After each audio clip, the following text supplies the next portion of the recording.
I don't know what I can add. I don't know what you're looking for, but I trust your judgment. I'm in your hands, man. That's perfect. Whoa, I like this meme a lot, by the way. This one's cool. Did you post this one already? I haven't even seen this one. I like this.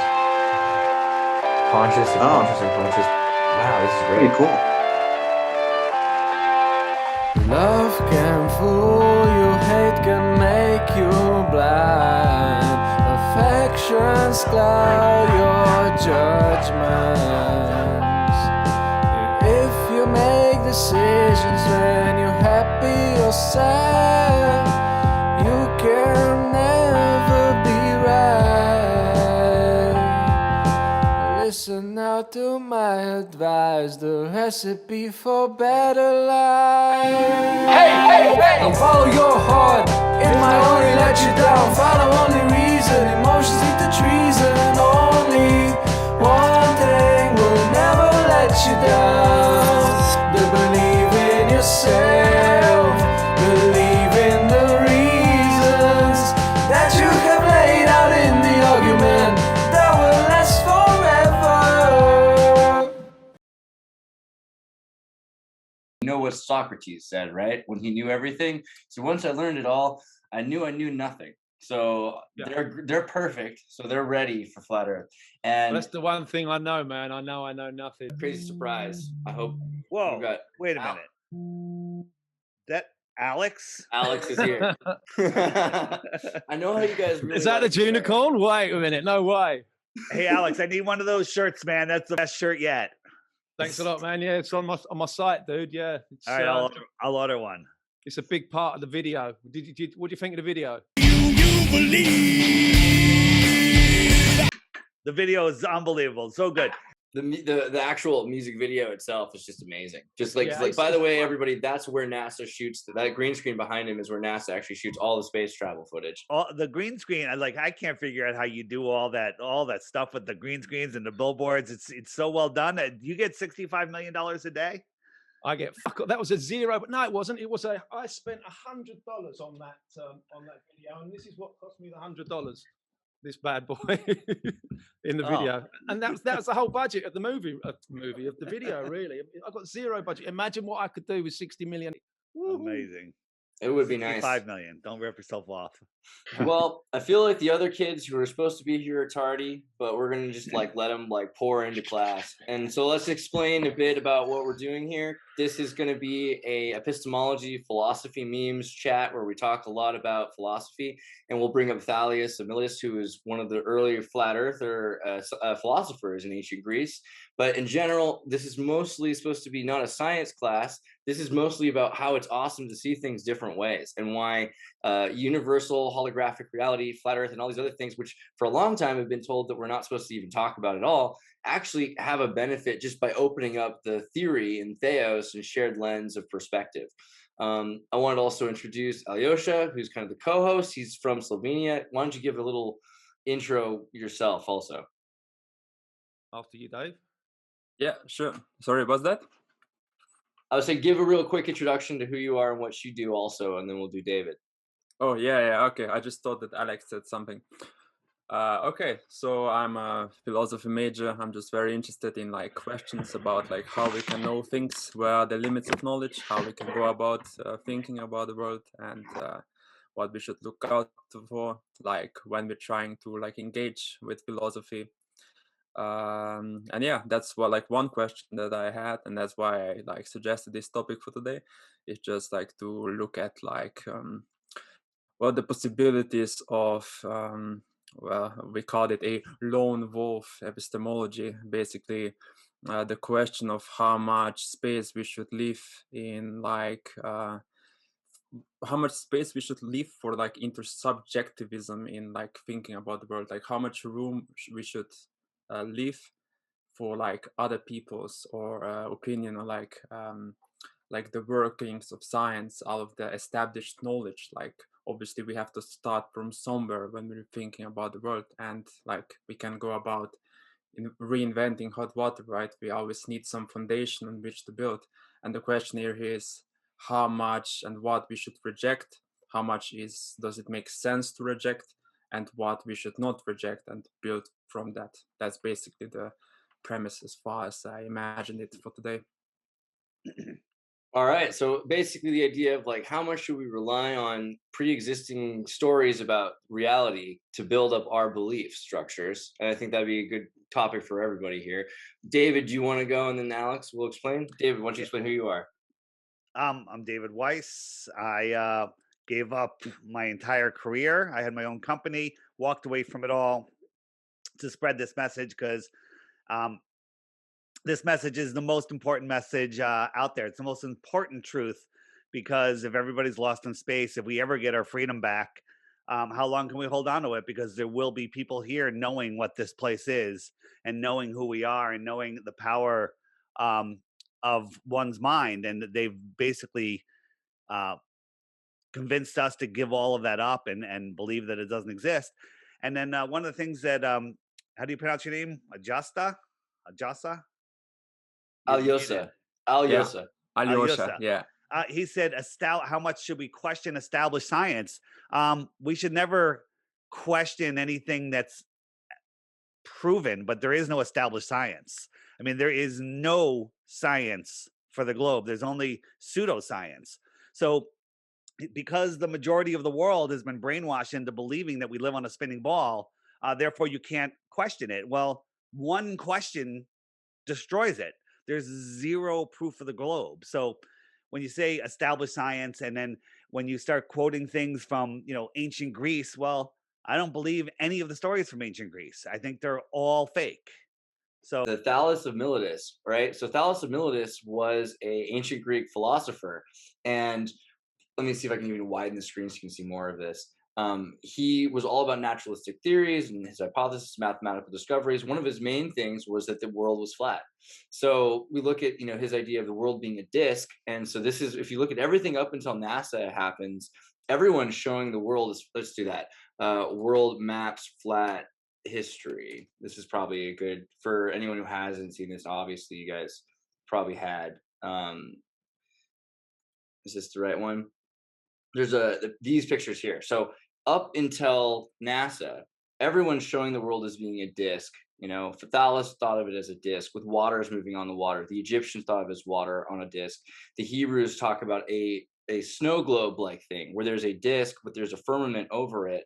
And so this globe, everything except for NASA. NASA's the first one to say, okay, well, everything is inside out. You're like a bat standing on your head, and that we're in these inside out balloons. So up until this point, you have, people doing naturalistic sciences because they don't have any pictures from space that they can staple together to make this globe picture. So instead, what they have is this, option for looking at metaphysics through shared lens, and like have someone on one side of the sea and someone on the other side of the sea. Can we see each other? And from a boat, can we measure from the tallest point to see a curvature?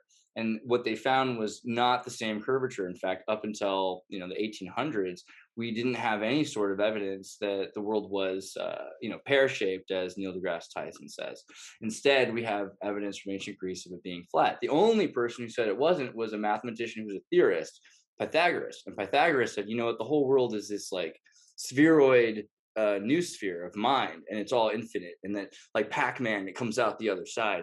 And that was a metaphorical measurement that Pythagoras made. But so just to say, like, even the ancient Greeks thought the world was kind of flat at first. The idea that we've known it's been a globe for hundreds of years or thousands of years is bunked right there. The globe doctrine is only really, from what I can see, and Dave will tell you in a minute that he's interviewed a 93-year-old woman who was taught that the world, 102-year-old woman that was taught that the world was flat back in, well, I guess 180 or so years ago. So 1920s, right? Right. So the globe is the new kid on the block. It's always been flat. So perhaps Dave wants to expand on his. Well, really, before he does that, let's also, the man who sits like I sit. Let's talk to Alex for a second. Conspiracy music guru. Introduce yourself. We didn't quite get there. My name's Alex Michael. Predominantly been a musician pretty much all my life. I tried having a normal job. It didn't work out for me. I didn't like being told what to do. I didn't like getting up to an alarm clock and being told when I could piss and eat my lunch. so that really didn't work out for me. So I've always been a bit of a joker and a bit of a musician, and my father was a musician as well, come from quite a musical family. So I started to progress into that area, doing a bit of DJing and that sort of stuff, and eventually, fell in love with playing the guitar and the piano, and started, amounting all of these instruments and learning how to put music into Logic software and recording it and producing it. And I was just, all these creative vibes were going everywhere, and I started creating ringtones, and I started making a living from making ringtones, and doing all that sort of stuff and funny voices. And then in 2012 my life changed.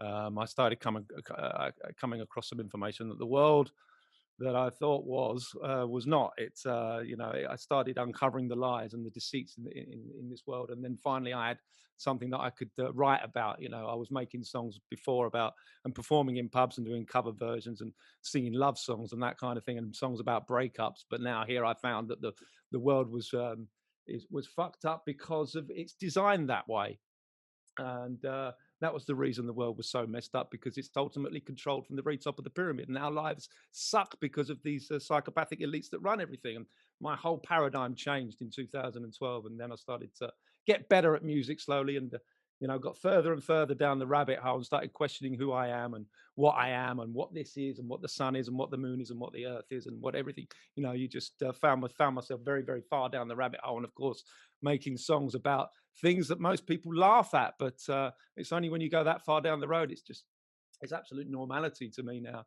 just to make songs about these particular topics that help to change people's paradigm, to help to change people's minds. Because I know that I'm a much better person as a result of finding out all of this dark information. You have to do the shadow work. I think I would call it the shadow work to understand that there is light at the end of the tunnel. And I'm very blessed to be able to put that into music, and that's it's currently what I do. Well, there you have it, the lone wolves of epistemology and ideology right there. And then and I hope that also explains also to people watching why it's important and what some reasons would be to completely reject the mainstream perspective of reality. Because part of it is, if you completely distrust the people at the top that are giving you your perspective on everything, then the most liberating thing you can do to your philosophy is to create a completely, divergent perspective. Vince is now joining us. I don't know if his camera or mic work. Can you say hi, Vince? Hi, my mic works, but no camera. No worries. All right, well, we're going to just continue on from here. David has got time's constraints. So why don't you introduce a bit about where we're going with this theory and why it's important? Well, the reason it's important is because if you think you're a spinning ball flying through an infinite vacuum, you're lost. You're lost in space, and you don't know who you are, where you are, what you are. You've given away all your divine power. It's very simple. When people say, "What difference does it make? The shape of the earth? I still got to go to work." Well, Alex and I figured out a way not to go to work, and somehow, we both figured out what this place is, and the shape doesn't matter. It's the lie that matters. If you don't know who you are, what are you going to do with your life? There are people that know what this realm is. So it is the most important thing. The only thing more important than understanding, where you live, who you are, is breathing. I would say this is a close second to breathing. So, okay, why then the globe? If it's that, why not a square or a triangle? Why did they choose that? Right, because we're humans, and our curiosity is, if you put a cage around us, I don't care how big it is, you're going to want to go to the other side. That just knowing where you are, that's the first part of it. So they put us in a prison. The prison's a ball. Well, in our minds, we're going around in circles. There is no cage. We're just here. That's it. And then they've given us the hope of outer space. Wow, other planets. We're going to go to Mars and build a domed world there where we have to live inside a dome. Why don't we just build it like in the desert in Ethiopia? We have air there. We have the sun there. We have a supply route there. We have water already. We can do it all for, I'd say, 1/10 of a penny to every $100 billion would be the building cost, right? So it's just nonsense, everything they throw us. So did I answer your question? I think I answered your question. That's pretty good. Yeah. Aljoša, what do you think is the danger of flat Earth? Like, why is it something that is scary or is maybe dangerous to learning your science or something? Well, one thing is that a lot of science seems to be based on like this idea, right? The one conception of the world. Like even if we go back to the works of Newton and like Copernicus and Kepler, right? I mean, if we do away with this idea of a spherical or ellipsoid Earth, right? It seems that we lose a lot of our like cultural heritage and a lot of our perspectives on the world, right? So Maybe that's one thing. maybe only about 300 years though, right? Because Newton's not that long ago. I mean, if you think Yeah. about how recent science is in terms of what we consider modern science, it's a very new divergence from natural history or human history. We didn't use any of that for thousands of years. Back when Newton was around, people stood around in a meter high manure and mud street. Right, it was dark at night, and the Freemasons had to you had to join blood cults to get books. 6,000 years earlier, before that, when everyone thought the world was flat, they were building these giant pyramids and temples. Andreas, how do you know that timeline is true? I mean, I see you with Tataria right behind you. I'm being as facetious as possible, and I'm super glad you know. Okay. I mean, in the 1800s, I think they were way more advanced than we are now. So, absolutely, the timeline is insane. They've hijacked us. And I was listening to John Levy's new video just the other day. If you guys haven't seen it yet, I probably have. He made a comment. He said, I think it's the same in every reset. They just tell everybody, oh, that was built 100 years ago. Oh, that was built. And no matter when it was, oh, that was built 100 years ago, because that's out of your ability to verify. The founders find it 100 years ago. Everything's 100 years ago. Everything 150 years ago, whatever, because then it's out of your reach. But there does seem to be something where the reset brings things back down to a lower level. So we have plagues and we have a fire in London, and that's when Newton introduces the globe theory, essentially. Yeah. And we weren't using it in 1666, wasn't it? 1666. Yeah. Interesting number. Do you have any receipts for that? Well, and then there's also the thing about flamenco. So the idea that 666 is actually 1666, the J for in the year of our Lord 666, and that we have 2,000 years out of 1,000 years. If you haven't seen my Sam Tripoli, I've seen yours. We're gonna have to compare notes, David. But. All right. No, I did see. That's where I saw you. That's right. I saw you guys were sitting on the couch in a lounge somewhere. That's totally yeah. That's when I got hooked on you. So that. Yeah, you taught me a lot in that video. You know far more about that's like out of my realm. But well, what's crazy is it's all connected, because you have to look back at all the maps that we have at that time, and they're not on globes. And like the ones that we have that are spheroid are the United Nations flag, where you have the bipolar projection. If you guys haven't seen Aljoša, let me pull that up for you, because maybe you forget. But hold on, United Nations flag, share screen. Browser. So are you saying that after every reset, it's reset to make it look old, like Stonehenge? I think that was built probably 60, 70 years ago, but it's made to look old. I think what they do is they give you an imprinting of this really high culture that's fallen apart, and they're like, look, you need to aspire to reach something that already existed. And then by the time we get close to it, then they just slash and burn and cut the crops.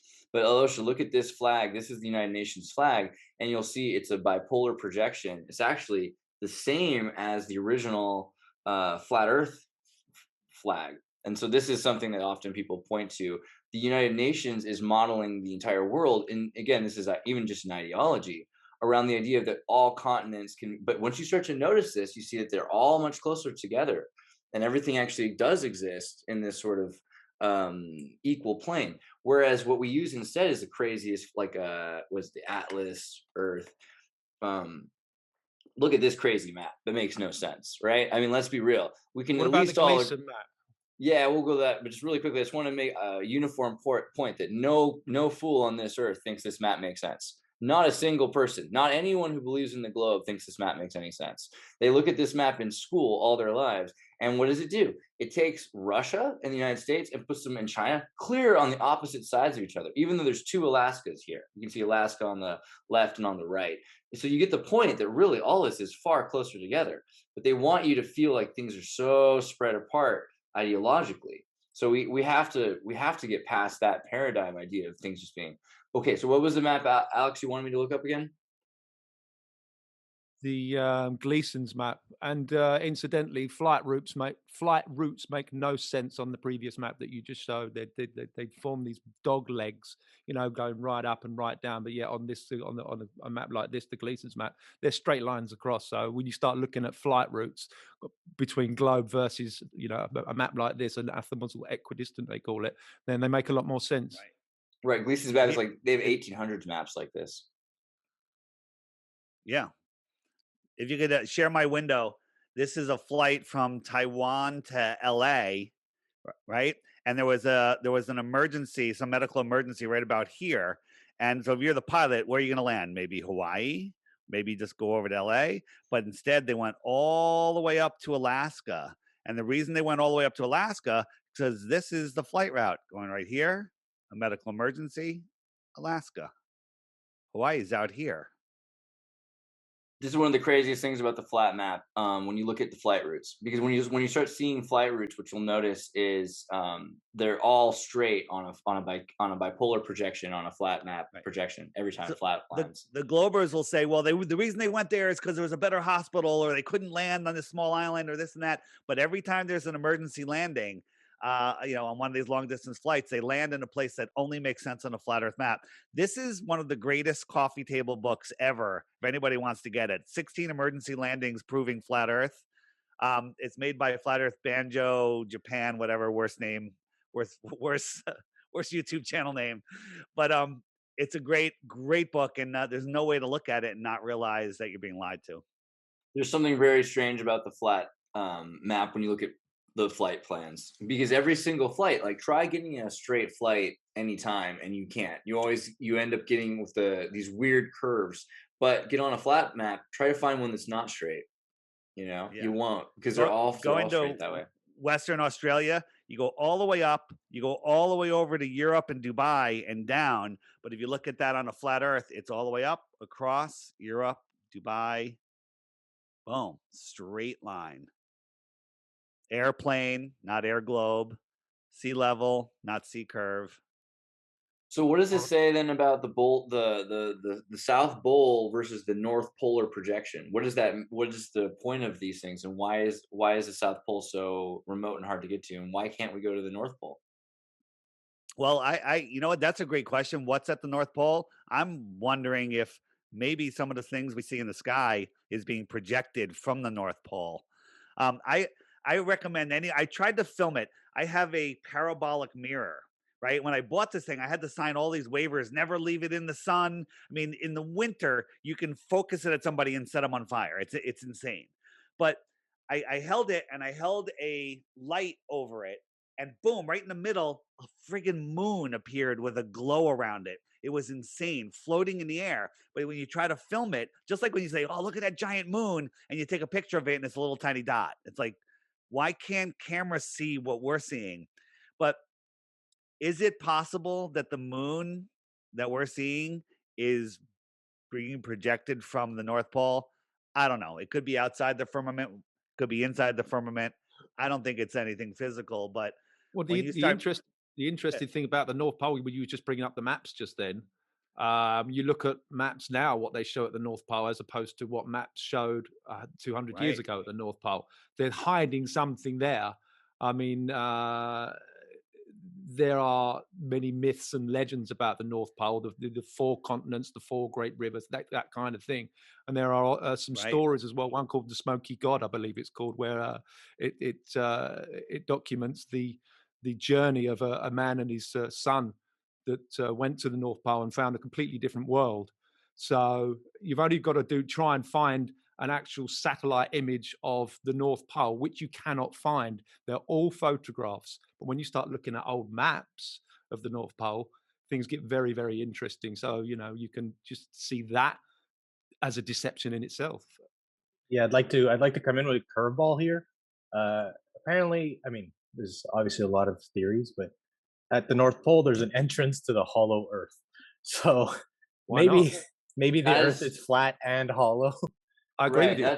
That's kind of what it looks like, honestly. So imagine if you look, Michael, David, I'm going to go to your screen really quickly as a pin. And if you can show one of your Earth maps, or the historical Earth maps, let me see if I can do spotlight for everyone's eyes. Which one?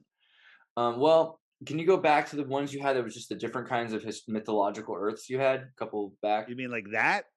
No, that's awesome too. But you had the one that had like 100, like Egyptian and Hebrew and all the different Earths. Oh, okay. Yeah. This was all the ancient cultures. God, you have everything we need. This is so great. Okay, so you look at this, guys. Do you guys see that even though this is a map of maps of flat Earths, all of these are spheroids in ways? So you have snow globes going on. And the idea is the firmament and the shoal that trap as above and so below the flat disk, those are actually it's an inside realm. So there would be the idea essentially is that we are in a holographic, hollow Earth. And so that would be the first, that was the first line I wanted to show. I'm going to also jump in really quickly and show something from what's very common now. So I took a lot of physics in school. They are very comfortable admitting that the universe is flat. They just can't say the Earth is flat. We can all say holographic universe. We can all talk about Michael Talbot's book on the holographic universe. What does it mean for an Earth to be in a universe that's holographic and flat? Well, you do the math. It means that everything's flat.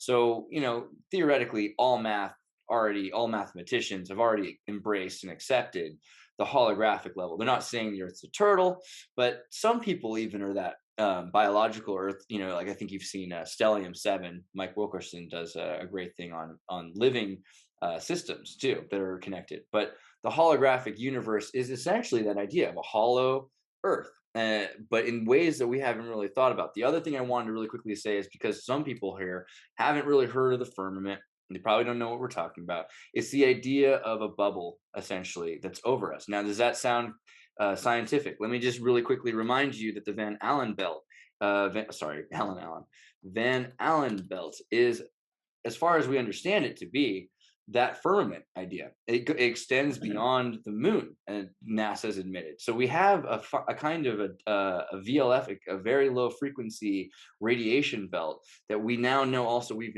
increased the belt because any of the nuclear testings we did in Bikini Atoll and around the world, there's a radiation belt that's actually around us that we've put there ourselves, not just a natural thing, but something that we can't escape out of.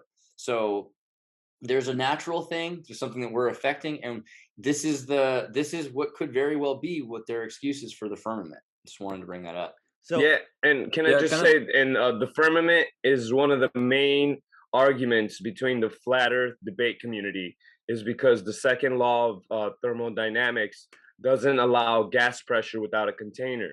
So there's a huge argument about how we have a atmosphere here, but then in outer space it's a vacuum. How is this possible? The magical space vacuum. Come on. Gravity. Refraction. So yeah, that's the firmament in minimal terms. So then this is also an ancient writing from one of the kings of Egypt in Israel, David, right? And he wrote, as David or Daniel wrote this psalm that David's showing. Yeah, this is Wernher von Braun. Now, everyone knows about Project Paperclip, where we brought over the Nazi scientists from Germany to run NASA. That's because I don't believe the story. I believe that's the story that they're telling us, but there was no space race. It's all fake, right? So what did we really do? Who is this guy? I think he's just an actor like the rest of the guys that went to the moon, and they have a star on the Hollywood Walk of Fame, the astronauts that went to the moon. Why is that? They're telling us. They're mocking us the whole time. Nothing is real. There's some interesting stuff with Wernher von Braun also, because him trying to set up this this American military might. I guess some people might not know who are watching the show. The paperclips, for people that are into philosophy, unless they're not interested in this history, philosophers, just so you know, at one point America brought over German scientists, and when they wanted to keep them, they put paperclips on the files, and so that way the secretaries knew to put the word "not" in front of ardent Nazi. And so we got to keep a bunch of people theoretically because of that. But is any of that true? Great question. Is any of it true? And here's the thing. Werner von Braun wrote a book in the 1950s called Project Mars about a group of people that went to Mars, led by a guy named Elon. Elon also means tree of life in Hebrew, which is like, it just, how much is this manifested to be the way it has to be? This is all predictive programming, right? He wrote this before we brought him over, I think, right? So, and this is the rocket, kind of looks the same. And then just a couple weeks ago, Elon Musk tweeted, I think I want to redesign this rocket and make it pointier. Did you also have the meme, David, of Elon Musk's recent tweet? I think it was March the 30th of hinting about the firmament. He said this is about as high as you can get within a space, or as good as space can get while under a glass dome or something like that. He recently tweeted that. I didn't see that one, but he did a tweet just yesterday that said, the Earth is not flat. It's a hollow globe, and Donkey King lives here. Okay, well, that's a stab at flat earthers, isn't it? It's making us look, it's one of them propaganda pieces. I did love that they did the Flat Mars Society, though, right? What's her name? Gretel or whatever. Yeah, that's desperation in my mind. Literally, they're trying to desperately hold on to the weak minds that haven't figured it out yet. But it's also, in a weird way, like, I think they're opening up to what's real, because if there's going to be a Mars projection created by humanity, then it's going to happen here, right? Because we have these luminaries, the old way. Okay, also, so for people who don't believe in modern 200, 300-year-old astronomy, the old way to look at things was that you would see luminaries. The sun and the stars and the planets would all be luminaries, which they refer to as kind of like gods. Actually, let me go back also to Spotlight video on David's thing, Spotlight. So this is what a planet looks like, or a planet geometric object in space has a spheroid light patterns that refract, like you're looking at water or something. So at very least, people at very early on who saw these things thought these were living conscious entities, and these were angels or something to that effect. They weren't, they had realms, but they weren't necessarily a realm to visit. So Mars itself would be a realm that we project that is like Earth. It's like we could easily, with new technology, make a VR helmet that puts you into a thing that makes you feel like you're in Mars, like Total Recall. And if we're ready for it, we'll believe it. If we're taught this is what's real, and you put the helmet on at a young enough age, you'll be in the Matrix. You'll be on this other world with these other rules, with other physics, and you'll be weighted down by them. Everybody's wearing a helmet. They're pushing everybody there. They're trying to have a world where you have a virtual self that has clothes and a job, and and it's your perfect self, and it's out there, and you access this through VR, and they're just literally plugging us into the Matrix slowly. Hey, that's what my comments about. So also moving on to some of the work at some of the Pythagoras. I want to pull up some Pythagoras stuff, because a lot of what this comes from is the era where they say, oh God, that's so beautiful. Look at that. That's amazing. Looks a little different to what NASA shows you, huh? Right. It's like way cooler, right? That's the other thing. Like, what you can see with a telescope and what you can pick up is this is out of a phone. You can record these days. That's the P900 film, that one. That's Arcturus. And this is one of my favorites. This is Capella. Capella. You slow that down, it's amazing. It's mind-blowing what you see. This is way cooler than the stuff that they're showing us. That's the other thing. Like, being able to see this is really fascinating, and it sparks your imagination. This isn't CGI. Yeah, and that's the thing. This is literally, you can record this yourself. You can see this, and this is what you can actually learn from. Granted, they're going to say, oh, well, with better technology, it would look like a spheroid. And they have, taken pictures using A equals B equals C. C is equal to the square root of A squared plus A squared. A is equal to the square root of 2A, and you replace B with A, replace C with A. And then you have a mathematical explanation that Pythagoras has given us a proof that's supposed to turn these shapes into spheres, and then that should be useful from a polar projection to create your globe. But it's all theoretical math. Yeah. So I want to point out something about math. So the Globers love using math, and they say, hey, here's Aristophanes. He's got no shadow here. He's got a shadow here. And assuming the Earth is a sphere, you can do a perfectly good math equation to figure out the size of this sphere. But on a flat Earth with a small sun, we get the same measurements, and we could do the same math equation to prove the sphericity of this flat surface, okay? Which would be the same as the sphericity of this sphere. Math is not reality. Math describes everything you want it to describe. Math can be used to lie. Like for example, Alex made a whole bunch of great songs. They've been downloaded 30 million times, and he got $10 for each song. So Alex has $300 million. Perfectly good equation. Syllogisms, yeah. Not true, but it's a great. Well, it's a perfectly good equation. You can't fault the math. Yeah, sure. That's not reality. Alex, buy me a pool. You're welcome to use mine. I want it to be as long as it's a flat pool. All right. How dare you?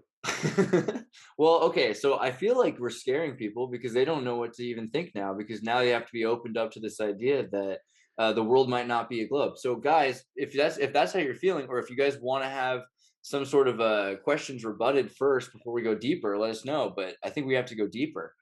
Yeah, and is this live? Are we live on somewhere? No, we're doing it on a Zoom recording just so that they can. I'm afraid anyone has a heart attack. I do a Zoom group call where people call in and ask questions, and I'm offering a Bitcoin for one proof of the globe, right? So check that out on how do you do that?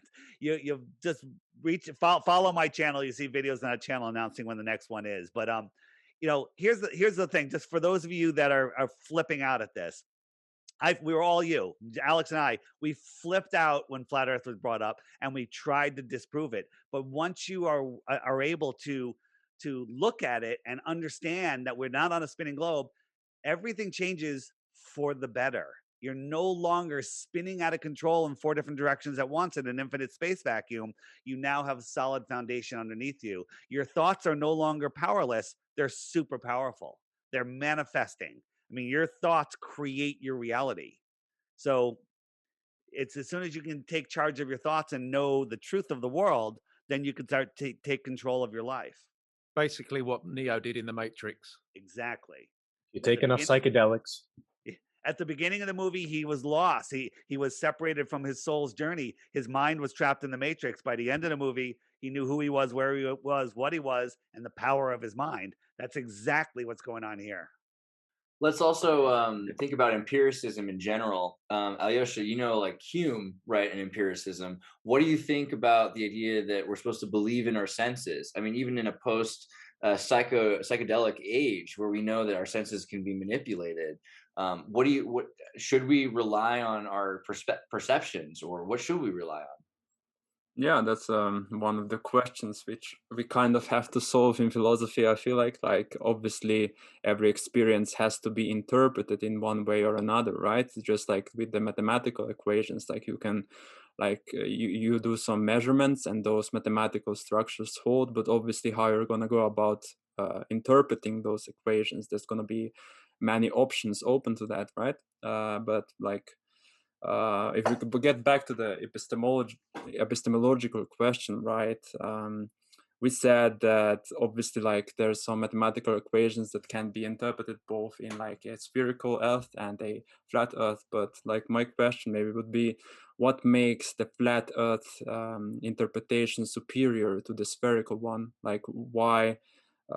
Making the decision, because obviously every fact can be reinterpreted in other way, right? So that's the skeptical challenge that the flat Earth is posed, that obviously there are options to reinterpret all of the facts in a different way and then look at the Earth in a different way, reinterpret it. But from that, if you go to the positive claim that in fact the flat Earth interpretation is superior, I don't quite see where we make this connection or that step.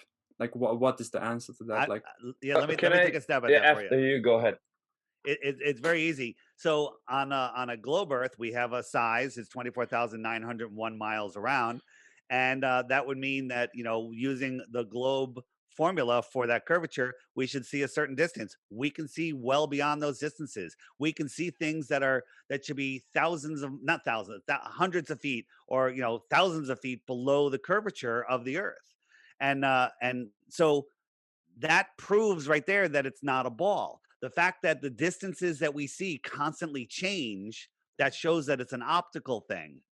So if we can see too far, it's not a ball, or it's a much bigger ball. But we've seen things so far that the ball would have to be 1,000 times bigger, and there would still show curvature at some point.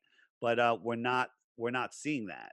So ideologically, but obviously this can also be interpreted in two ways, right? Like it can be either it is not a sphere, or it could be some optical illusion resulting from the way the medium of wind. Right. But really quickly, to your point, what makes it a benefit to see it this way is that you can see further. If it were a globe, you would be able to see less. And so from this distance, we're able to see more. So an expanded perception should already be a benefit. Right. Yeah, not necessarily, right? It could be an illusion created by the medium through which we see the all right. So that's the refraction argument. This is a spot in Aljoša, France, where you're looking out over the water, and out here is Mount Canigou, but it's 175 miles away. And because it's 175 miles away, from this elevation, the actual top of Mount Canigou should be a mile below a physical curve. So now if you believe the Earth is a globe, this is your physical horizon, and the sun should be dropping down. But 2 days a year, when the sun's in the middle of its migration from the Tropic of Capricorn to the Tropic of Cancer, it lines up with Mount Canigou, and when it lines up with it, it backlights it, because the light bouncing off of Mount Canigou can't reach your eye because the air is too thick.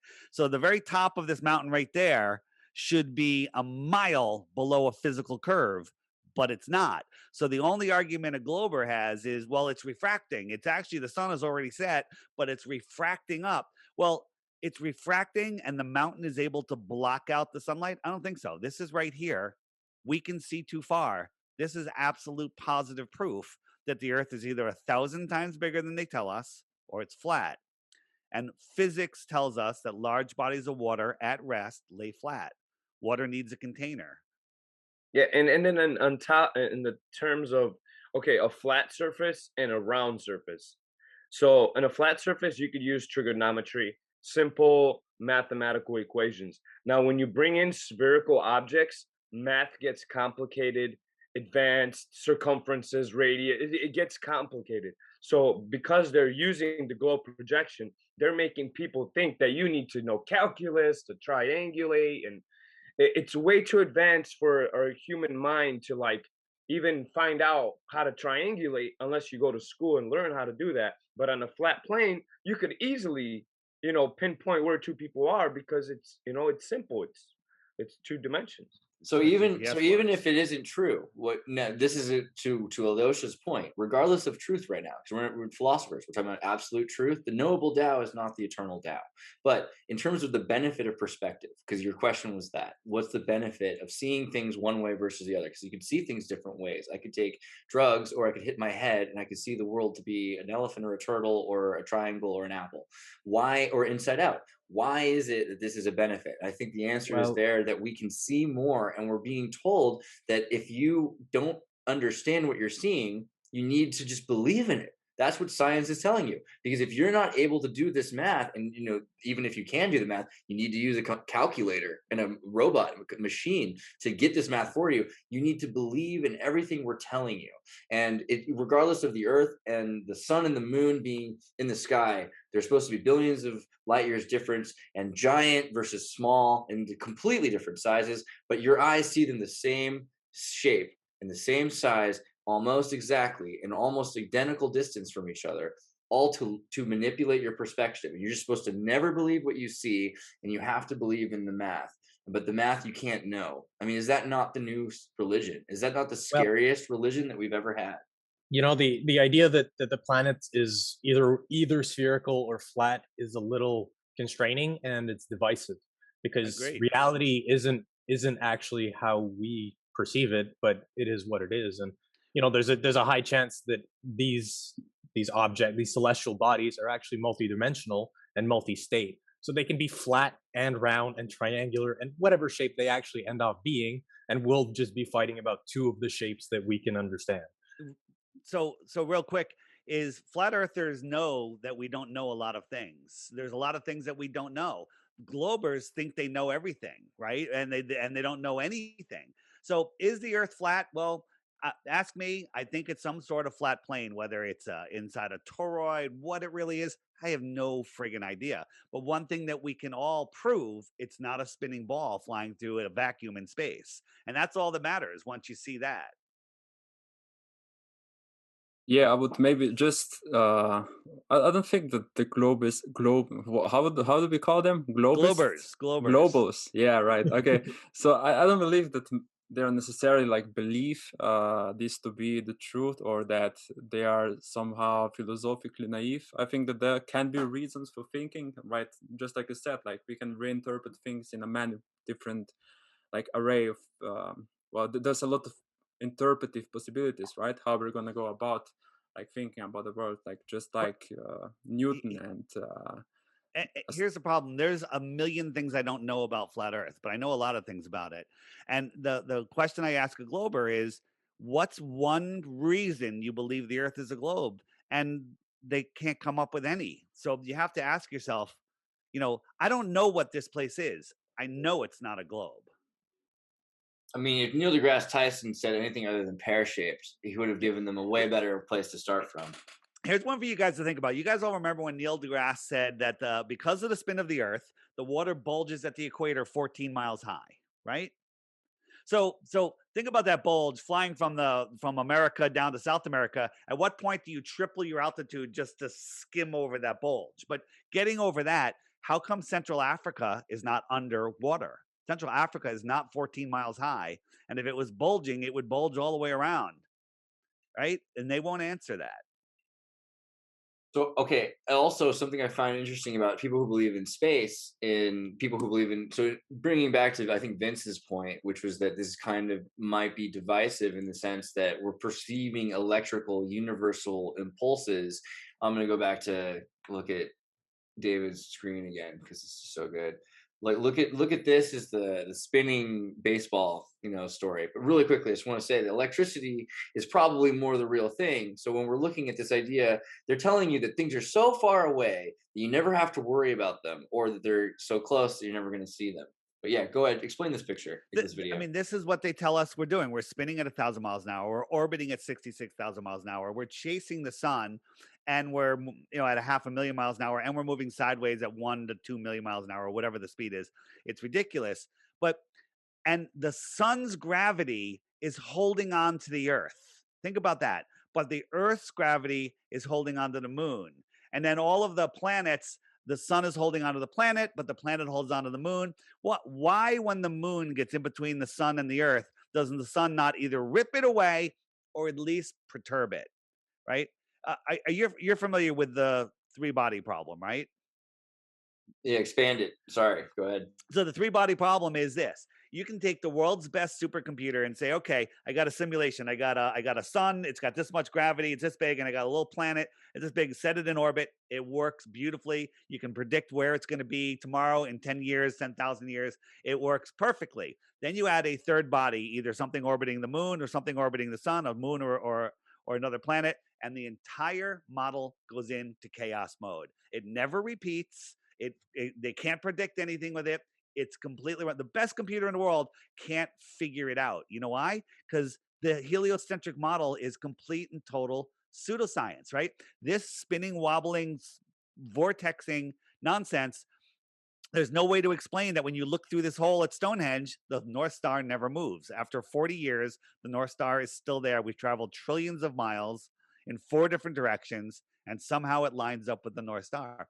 None of that makes any sense whatsoever. When we had that planetary alignment last year, how come something didn't get perturbed? How come eclipses repeat every 18 years, right? The sky is a perfect clock. We live in this amazing created realm, and it's insane. It's insane to think the heliocentric model makes any sense whatsoever. So this is the thing. So when we start to look into the universal electrical universe holographic theory, the first thing you can say is, well, it's anything, it's everything, it's flat, and it's not. Well, that's great, and that's good because you need to be able to open your perspective. But then when it comes down to the subtle, finer details of the official theory that don't work, then you have to be like, wait, not everything works. The thing that they're telling us works is the thing that doesn't work the most. It has the most flaws. And I just want to also, keeping this in a philosophical perspective, Alex, you as a creative person, how do you feel that your perception changing from the world being inside out to being right side in? How do you think that changed your creativity and your ability to think for yourself? It boosted it in leaps and bounds. I often refer to it as a burst of creativity once I started opening my mind to these concepts. Um, it, Once you start looking at NASA, and that's the thing. Most people don't have the time to look into this information. People just go to work, they come home, grab a glass of wine, watch the news, and get all their information that way. But I was fortunate enough to be able to look into these areas, and you have to give it an awful lot of time. And it was probably months and months, in fact, years before I really started putting pen to paper in a creative way, because I had to do a lot of soul searching. I had to unlearn everything I'd learned. And as I said to you before we came on, I often refer to myself as only being 8 years old because I started waking in 2012. So I'm like an 8-year-old kid who's just learning all of these things. And, having the ability to play the piano and play the guitar and record it on a computer and put everything that I'm starting to learn as an 8-year-old child into music. It's just it just doesn't, it's just pouring out of me because I'm learning every single day and every single week that I have a new different perspective, a new paradigm. You're obviously, Mike's work on the mountain that I live on. That is massively shattered my paradigm. Every time I look out the window now, I don't see mountains. I see something different. So that's, obviously fodder for a song. And I'm just, on this journey of trying to understand what it is, and knowing that there's so much to learn.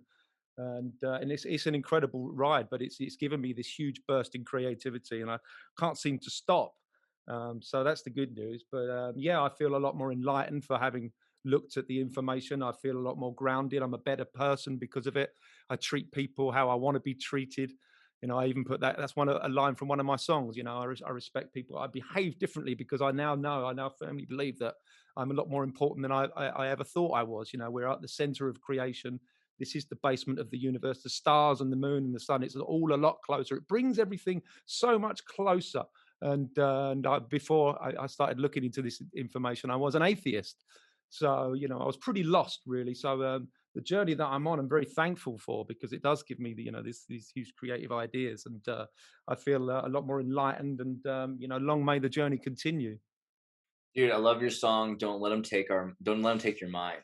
I think that's like the real message here. You didn't say it right. It's don't let them take your mind, man. Don't let them take your mind. Don't let them take your mind, man. Yeah, it's a nice concept to get across. That is a flat Earth song. It's probably one of my only flat Earth songs. All my other songs are, related to space fakery and chemtrails and 5G and that sort of stuff. But that song was obviously, it's a little bit tongue in cheek because it's me doing a duet with myself, and the character is a little bit, it's comedic, but there's a lot of truth in there. If you can peel away some of the layers, I mean, a lot of people will just get that on a superficial level and not see the deeper meaning of that song. As with all my songs, it can be watched by your normie, and they will just see me in a hat singing about these things, crazy things like space is fake, and they'll just get it on a comedic, superficial level. But of course, the people that really truly understand my music really know that it's an onion. You can go quite deep with it. But this music is comedy is a great way to get across these deeper meanings, because you can reach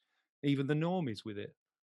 Lone Wolf Epistemology. Well, Dave, also, I know we scheduled you for about an hour, so we're about up on that. Do you want to give us what are the last kick in the face? Go ahead. We can go anywhere. I mean, you see it. I mean, once you look into space fakery, all you do is catch NASA lying once. We catch them lying all the time. When this one scene alone where they're flipping their hats around, and way in the background this guy floats by.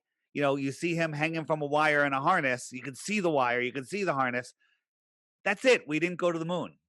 That's it. You can unwind it all the way back to Wernher von Braun. It's all nonsense. And the thing is, people are suffering from Stockholm syndrome. They're literally captors, and they're fighting for their captivity right now with what's going on in the world. We're lost. We've lost our freedoms. This world is going to hell, but people are pushing back. But you need the masses to wake up, and I find that understanding that you don't live on a spinning ball is the key. So that's what I'm doing. What I say for people is, you got to look into it, and you got to ask yourself, why is NASA? Why is Google hiding flat Earth? You search flat Earth, you're going to end up at Byman Dan and not Professor Dave and all of these shills out there that are plugging, straw man arguments, gaslighting us, never addressing it. Are you familiar with my app? Yeah, guys, you have to check this app out. Yeah, the app is the best way to get around the Google censorship. Watch the daily video every day. Hit the frequently asked questions. I got a Tataria button in there with tons of stuff on there. I tell people, make sure you have food and water if you click that button, and it'll take you where you know where Tataria takes you. So. And the app's $3. Just read the reviews if you have a problem with $3. Just remember, if you go to Starbucks and get a coffee, it costs more than $3, and you're going to piss it away in 20 minutes. The app you'll have for the rest of your life. And and if this video doesn't end up as #1 when you search for flat Earth versus globe, then the game is rigged, everybody. So you got to get that. This won't even show up if you search for flat Earth. Yeah, that's the thing.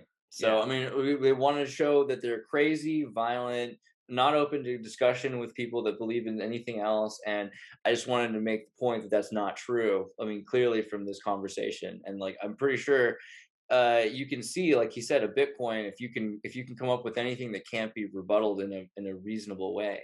So I think that's a very different perspective than they're giving most people on what flat earthers are like. Yeah, the best rebuttal I got for the Bitcoin was, what about the 20-minute space station tour, right? And I was like, why don't you just send me the movie Gravity and say that proves space? It's the dumbest thing ever, the dumbest things ever. I don't know, Alex, what's your #1 proof of the globe? Alex? Oh my God. I wish I had one. If you had to come up with your best globe proof, what is it? What, you want me to be baller Alex for a second? I can't do it. It's not in my DNA, dude. For a Bitcoin, you need the money, right? Because the flat Earth music's in selling, right? Because Neil deGrasse Tyson said that the goalposts moved because of Coriolis and they won the field goal at the Super Bowl. Yeah, because you couldn't get that many people to lie. They couldn't even keep a blowjob a secret, right? Yeah. Well, you're telling me they're all in on it. You're telling me that all the scientists are in on it. Not all of them, just the ones that are in on it are in on it.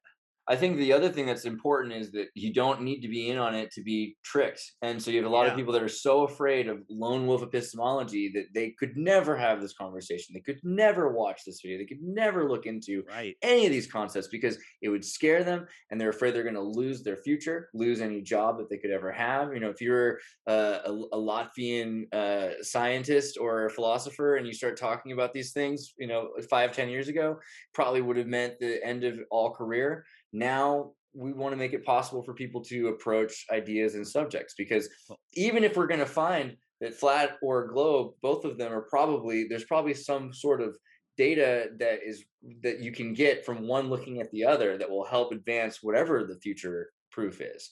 But we can't get there if we don't communicate. Here's the thing.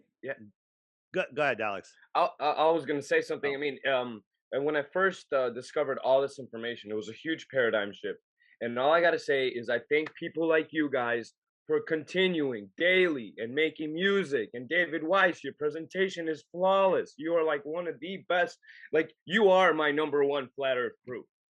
I'm the most spoken. I'm not the best. There's other people that are better. I just have the biggest mouth. Yeah, that works so well for you. And that's why you're very clear and well-spoken. And this is why am I continuing this journey has become from me being a quiet person when I first discovered this to I want to forget everything I learned in history class because they kept me in a box, and I want to go back and break all those bricks and all those fake lies, and I want to learn now. And you guys are making it so much easier because you guys are on here every single day with even if you're repeating this stuff, it's just helping ask these questions. Here's the thing, when you say you want to be a lone wolf, you don't want to be a lone wolf. There's people, you don't realize that the target market, if you want to look at it from a marketing thing, for flat Earth is the largest target market of any product or anything or any topic anywhere ever, because it applies to every single person on Earth. Okay, every single person, period. Right. So think about this, like a billboard. If you have a restaurant in Hawaii, there's probably a whole bunch of billboards that'll be good for you in Hawaii. A billboard in Connecticut would not be good for your restaurant in Hawaii. If you want to put up a flat Earth message, there's no billboard anywhere in the earth that isn't a perfect billboard for flat Earth, because all you need is eyeballs. So the amount of people that are waking up to flat Earth now, if they don't flip the tables over and reset society, flat Earth is going to be the biggest market out there. So you want to get out on top of this for your business purposes, right? Like if I'm hiring somebody, they have to be a flat earther. Okay. Right. There's like on my app, I have 6 sponsor links that I don't even make money from. Right. And I just added these couple that I met at a couple of meetups and the conferences. They make salsa, flat earth salsa, right? And hot sauce. And I put it in the app because I want them to be successful. So if you want literally the best hot sauce, just go in the app, order some hot sauce and chips. It's amazing. Yeah, so that's what it's about. Yeah, and this is about breaking away from the fake money system. Think about this, is crypto the way? Some people think crypto is not the way, but crypto is a way to cripple the money system. I make my own hot sauce, but I don't sell it. I give it away or I trade for it, right? And when you make a trade for something with somebody else, with leaving the evil money, the control system of money out of it, it's a totally different experience. It's such an energetic, uplifting experience. It's amazing. And that's what we all have to do. We have to break away from their control system. Their control system is controlling us with money, controlling us with fear, controlling us with, energy and food. I mean, there's a food shortage, they tell us, right?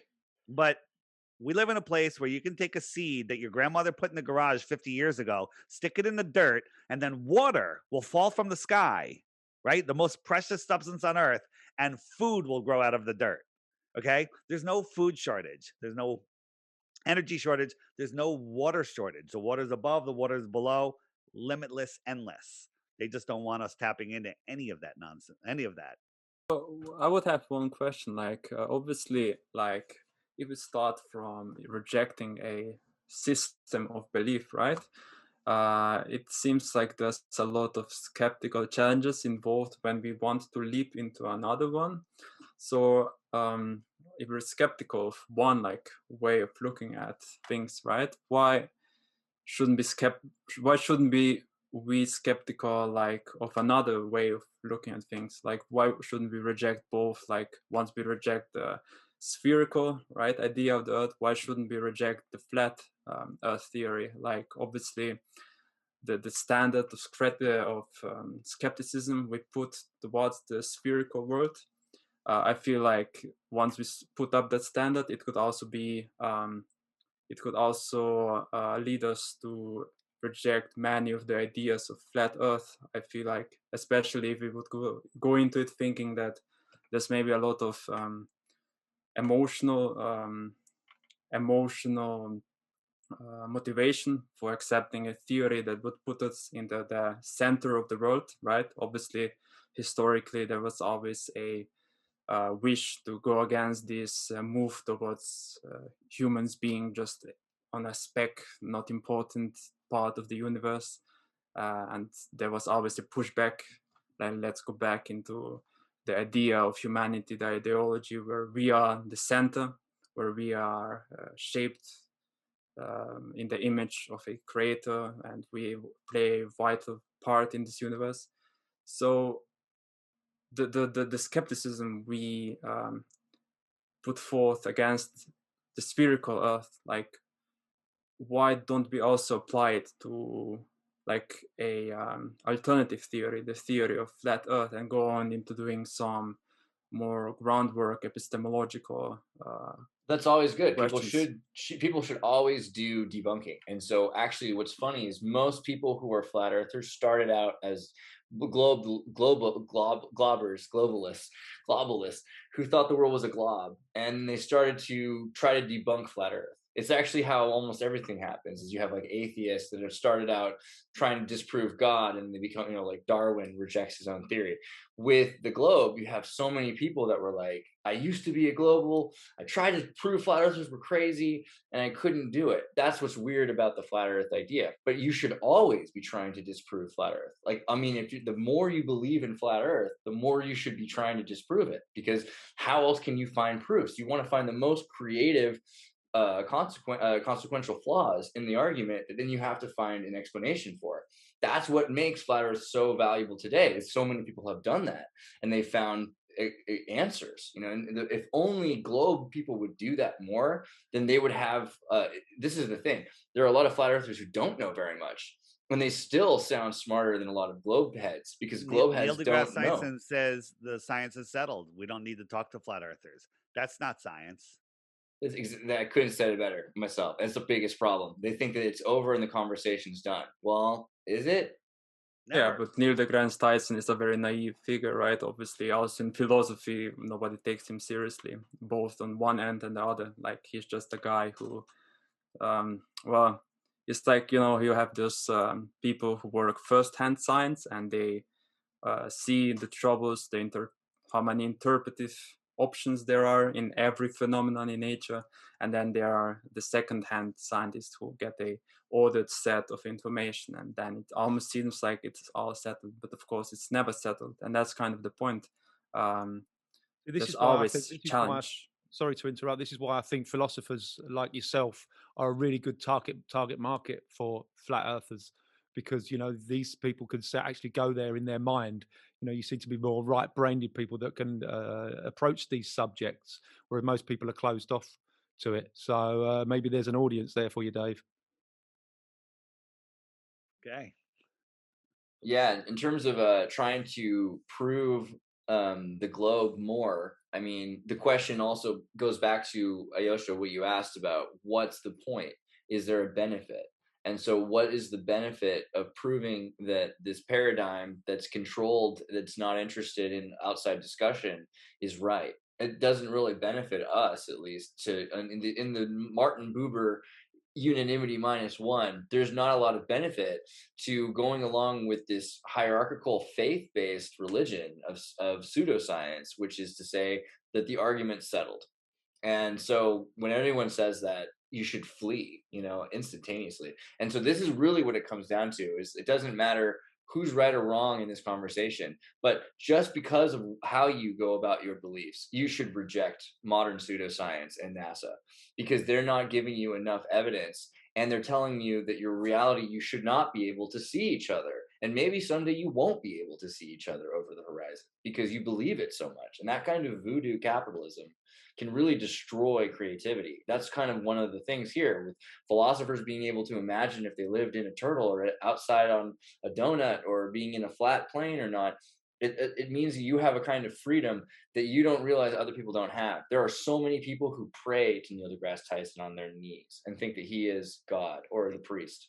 Yeah, but obviously that's also why I reject both, like the spherical world, and also I don't ascribe to the flat Earth theory, because I don't see to any like obviously I haven't looked into it that much, right? But that's also because I try to kind of leave my epistemology grounded. I don't go either into spherical Earth or flat Earth. Hey, so let me ask you, where, if you had to describe the world, you had to pick one, what would you pick? I mean, you could say, I could ask you ball or flat, or do you have another answer? Yeah. If I would have to go around describing it, I would probably describe it as a sphere, right? Yeah. A sphere, like we live on a spinning sphere, like they tell us. Yeah, pretty much. And what would be your top reasons for that belief? Well, I guess it's just the fact that all of the beliefs are grounded in that idea. Just so the fact that the consensus is science, in your opinion. Yeah, that's also like what I was kind of looking into discussing, like the lone wolf epistemology in one part, and then the intersubjective approach, where we kind of take the body of knowledge that we have, try to work up from it. So That's your best proof that Well, everyone believes that the Earth is a ball. Therefore, that's your number one proof. That's it's not a proof. That's not. I Yeah, mean, that's your number one it- reason. it's a reason. Yeah, It's a good. That's a reason. Yeah. It's a good reason though, because if you don't know that you can still have your theories without the foundational belief that the theories are based on, then you wouldn't want to throw away the thing that lets your theories exist. I have thousands of beliefs that are based on, as what are those? The world will keep spinning without you. Like that song from My Fair Lady. That song won't work if the world doesn't spin. So we can't sing the song if it's not true. But the thing is, we probably can come up with other ways. We could sing "The Wheels in the Sky Keep on Turning." You see? And also, like, if I would go like accepting the flat Earth theory, I would also have to accept a lot of premises, such as that there is an elite that is ruling over us, and that they benefit from this, that we believe in a spherical world, and so on. Right? There's a lot of that. You don't believe in royal families and elite aristocracy and celebrities. They're called secret societies. Yeah, I don't believe that they would have that much power to completely redefine history. How did the Bolsheviks happen? How did the Decembrists happen? How did but that are different societies, right? I'm sorry. On the point of, I get where you're coming from, where you don't want to have to relearn everything, because that's the point that I was trying to get to with David Weiss, is that he's the type of people, and Alex as well, is you guys are the type of people that helped me relearn something that I was almost not willing to learn, because I was like, flat Earth. I'm a smart guy, but I'm like, oh, maybe. And then I'm listening to more flat Earth songs and David Weiss and all sorts, and Andreas is coming along, and I'm forcing myself to rethink my basis of what was before, and you're breaking the mind control, you're breaking the spell, you're breaking the wizardry, you're breaking the hypnosis. That's it wasn't an easy process, but once I realized that I've been trapped in a box and kept in a history class like Charlie Brown, that's when I got angry inside, and I said, no, I'm going to learn every day. I'm going to stop watching TV. I'm going to join these conversations. Yeah, I'm going to talk to David Weiss. I'm going to talk to Alex Michael. This is a dream for me. Like, wow. I think it's so crazy. Yeah, like you've this is all motivated because I've been repressed. Yeah, and now and now you're opening what philosophy is about, right? But so to learn to see things again, right, in a new light and everything.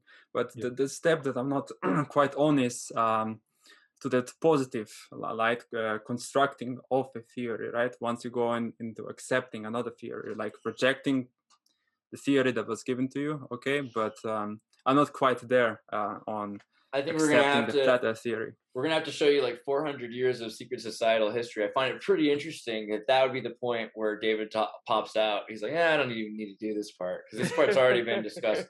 But if you look into the way Europe worked for the last few centuries, I mean, it's not been just inter-party, meritocracy. It's been secret societies. And the Jesuits had secret societies. Their books were burned. The Freemasons have theirs. They have every step along the way. You have fraternities in college.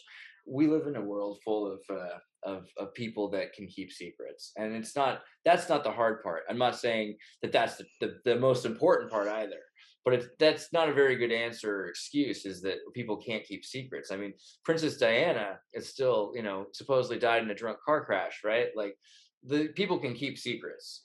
Yeah, obviously, it's not about the secret; it's about the extent of the secrets, right? Like, how much can actually somebody that doesn't want you to see the truth and doesn't want to see like billions of people the truth, like how much can they actually keep secret from all of them? And that's like the question here, right? Can a secret society actually keep the truth about the entire constitution of the universe a secret from 6 billion people? That is the consider secret society as family. Imagine it's a family, and they're the secret society. Because when it's in your blood to take over the world, you're more than a society. It's like you and your mom and your dad and your brother and your cousins. They're the society. And by your own admission, you would say you believe things a lot of the time just because it helps with all the other things you already believe. So yeah, obviously that's how you have to work, right? That's heuristics, right? A lot of you people have to accept some of the beliefs. You can't prove everything you believe. So that's also kind of the trouble we're dealing with, right? That's why we accept like intersubjectivity, right? Because you have like thousands of beliefs, right? You can't go around proving every and each of one of them. You have to kind of start somewhere. Well, a lot of people, that's what they do. They tell them, something really, you woo. So first thing in school is you say, this is going to be true. I'm predicting that your 2 + 2 is going to equal 4. And then they're like, wow, he's a god. He understands that 2 + 2 will equal 4. And then you tell them the world spins and whatever. And then the thing is, you've implanted them with all these amazing magic tricks that they can use to predict things. So all you have to do is do that. And then they're going to really desperately cling on to the baseline story that you've told them, regardless of it. And this is also the reference here is the elephant who never forgets. So you have a baby elephant and you tie a giant chain to this baby elephant, bigger than the elephant is, tiny elephant, big chain, to a huge wall with these huge clamps, like a prison. And it can't move. It can't even move the chain because the chain's heavier than the elephant. But as the elephant gets bigger, they use a smaller and smaller chain until eventually you have a giant elephant. And the elephant's no longer chained to a wall. In fact, it has a jump rope tied to a potted plant in the middle of the room. But the elephant still thinks that it can't escape because it remembers. And so this is the ideology that we want to escape. Yeah, that's why you should always embed your philosophy with truisms, right? Yeah, sure. Go on, Alex. No, I was just saying it was a very good analogy. I really enjoyed that.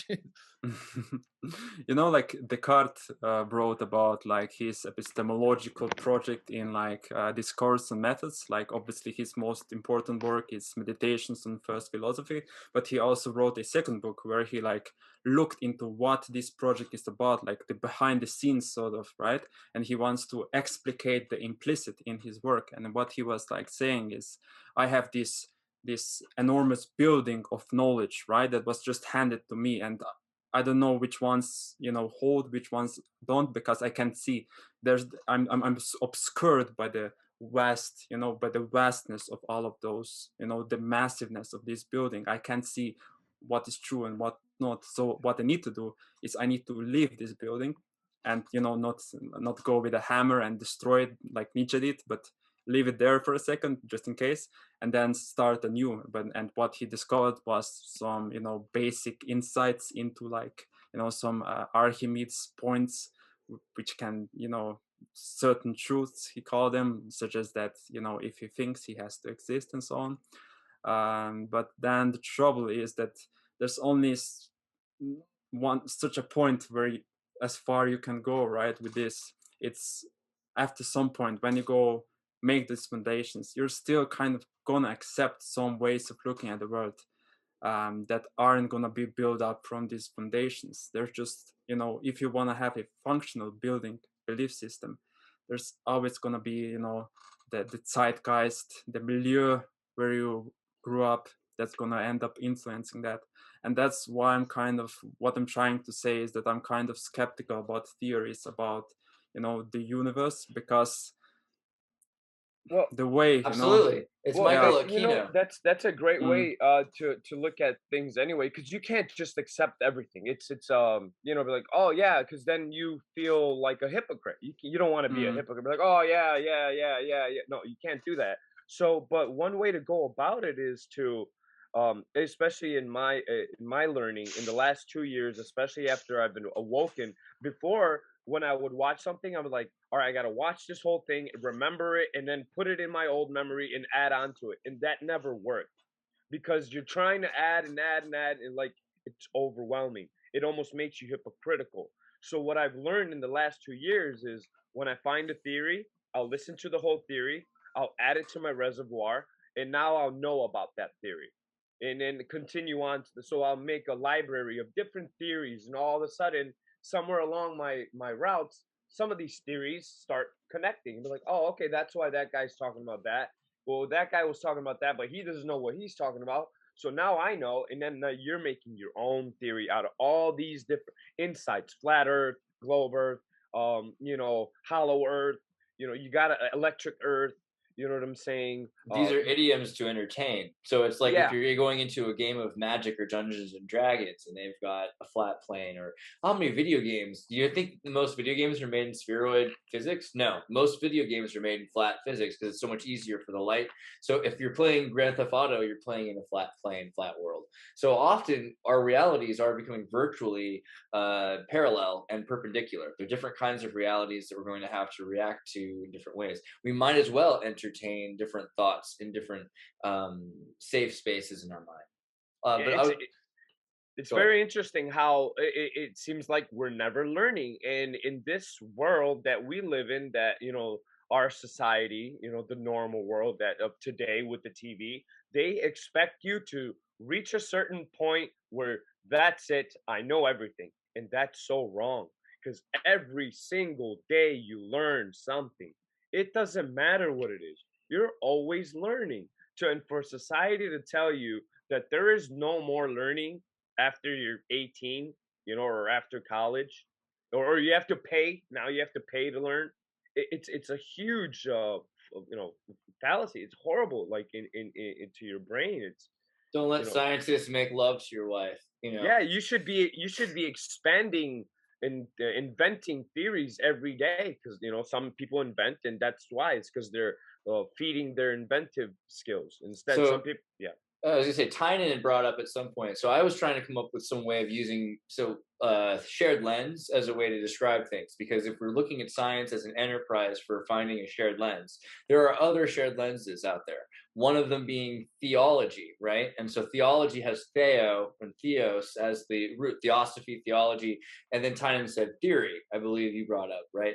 And so that was an interesting point, because theory, we think of theos, at least I do, in almost a religious sense, almost exclusively. That it's this idea, when now I realize it's not, because theory shows that it's beyond that, but shared lens over something larger than oneself. So often you have 2 people or 3 people talking about God because they can't all see it. It's something to do with the entire universe, at least. I can't see my nose and he can't see his nose, but we can see each other's noses. Eventually you have this shared lens and this shared perspective. But theory is that same idea, because you can take yourself in multiple instances of time and you can predict how things will be in those moments. So it has to do, like Thomas, St. Thomas Aquinas talked about the unmoved mover. And we have to look at this from different angles. Realistically, philosophers are the only ones who can answer what the world is like, not an empirical scientist. We have to question, the premise of a theory, though, at the same time. We a lot of times, like, bad theories are formed out of false premises, and we have to ground that in some kind of reality. And I think that's what's kind of like wrong with some of these arguments. Some of these premises, like even flat Earth, a lot of the time, like, it's off the assumption that the entire world is flat. And I guess I guess it's also the same thing in some ways for the Glober perspective as well, to some extent. But I guess there's other things like out there, towards like even like flat theory. Like, why would you give the sun and moon a spherical, I guess, representation without also assuming that maybe the Earth has that same spherical representation as well? That's an assumption, isn't it? I mean, you can't determine what you're standing on by looking at the lights in the ceiling. You could say, look, the balls on the pool table are spherical. Does that mean the table is spherical as well? Well, no, because I mean, you wouldn't describe the table as spherical whenever it's not. I mean, that's the thing about like objective reality. It's like if the table is flat, and you can objectively feel it as flat, and it's not spherical, you don't describe it that way. Well, how does water curve? How does water curve? What do you mean? I understand the question. Like on a flat plane, like in a pool of water or in an ocean, where's the point where water bends? If you take a cup of water and you fill the cup to the brim, then the water will float over the cup into a sort of bubble. Are you familiar? Do I need a photo? Yeah, that's from That's from the elasticity of the water sticking into the edge of the cup. Well, but I'm Yeah, but saying, obviously, like water is made out of particles that distribute themselves according to gravitational laws, right? I mean, right. And if we let's accept that assume theory. that water has mass, and mass inside of space forms to some kind of form, some kind of gravitational form towards the atomical structure. Water floating in space a lot of times actually turns spherical.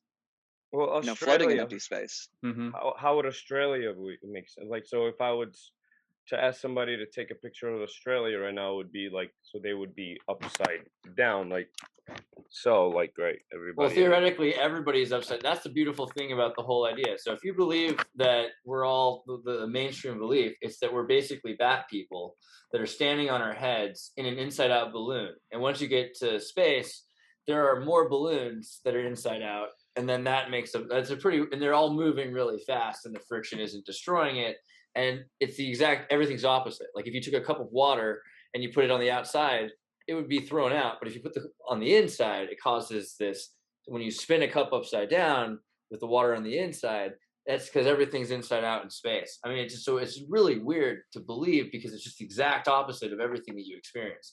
But I also wanted to mention that China's making a bunch of these fake moon solar discs. They're not going to be globes. They're going to be discs, and they're going to put them up over cities and over deserts in order that people can have light from maybe I think it's like 20. Oh, the artificial moon.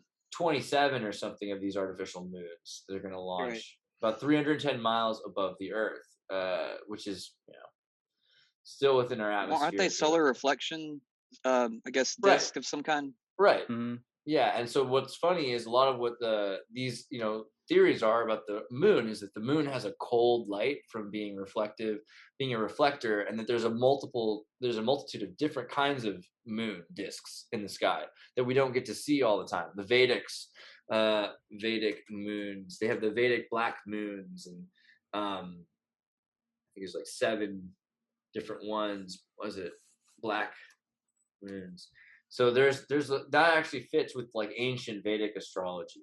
It's that idea, and we can't always see them because they become hidden behind things. Yeah, they tell us that the moon is reflecting the sun's light, but you can debunk that with a thermometer. You can test the moon's shade, and it's actually warmer in the moon's shade and colder in the moonlight. So it's throwing off its own light. You can test that yourself. So that's a pretty. If it reflects the sunlight, wouldn't it also be warm because it's still sunlight? Right, but it's not. So it's colder. So what's up with that? I mean, because it's reflected. At school, they taught us that the reason was because of par density. So, like, the idea is that it reflects a certain amount of light, and then and also takes in some of the light, some of the energy.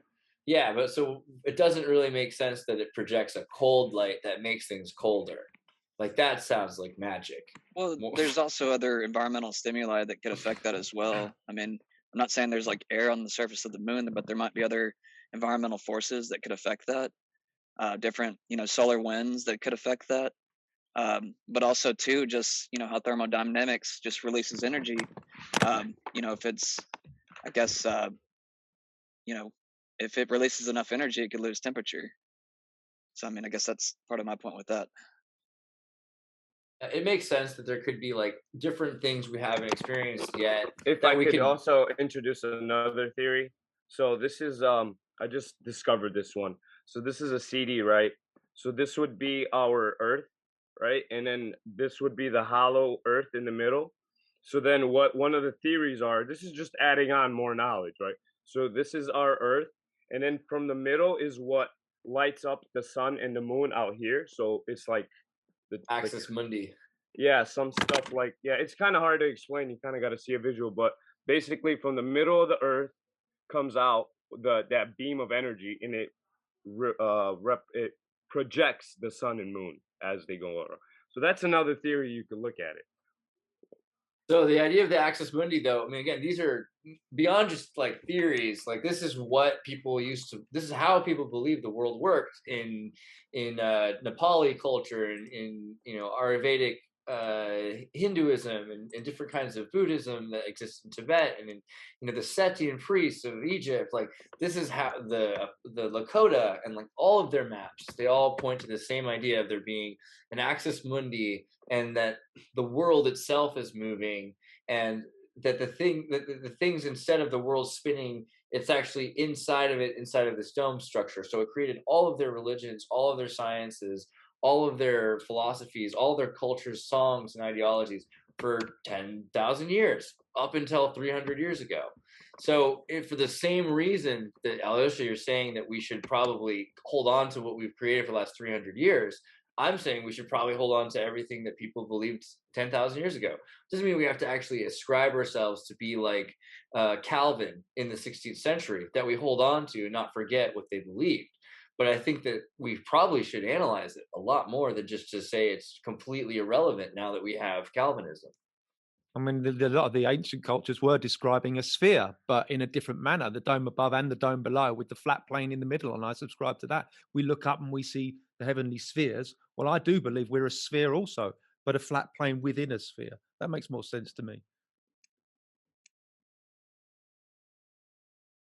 That's essentially the holographic model. And I think that's, I mean, the whole thing with like philosophy in general is that, so we can entertain ideas as a whole. I mean, it's not about like just trashing everything. I mean, part of the way we form theories is by, building on them and then, seeing how much like actual, realistic structure we can give to them. It's not about like, destroying someone's beliefs entirely. It's just more about, philosophizing, seeing how much of this existence is, it's like isness.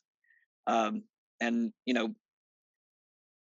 how much of our theory can we keep on, I guess, hold on to as long as it's something that is realistic, I guess, is another portion you can kind of add on to it.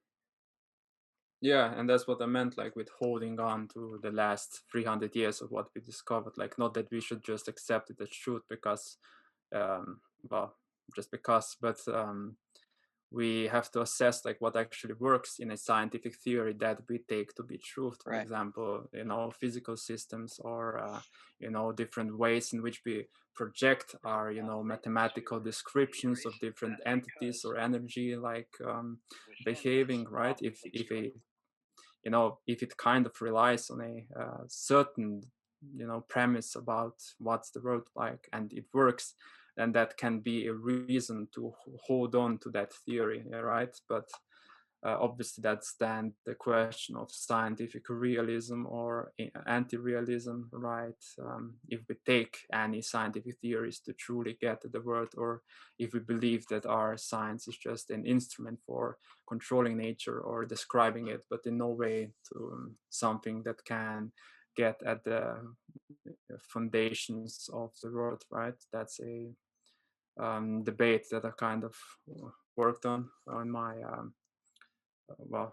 what we've worked on in uni, and right now it seems like a lot of the course in philosophy is inclining towards instrumentalism, that we don't take much of what science says about the world to be getting at the core of things, and it's more of a useful tool to think about the world in that way, because it gives easy, elegant solutions and which we can predict future events in nature. If everyone's able to predict events in either way, though, so obviously people for tens of thousands of years, had algebra and they were predicting storms, and in Egypt they were using obviously the flat model to do that, and clearly we're able to predict nature from the same model. In fact, it seems like it might be easier. We were looking, for instance, at how even pilots will use a flat Earth or a polar projected map in order to get straight lines, because it takes all the trigonometry out. If you were to project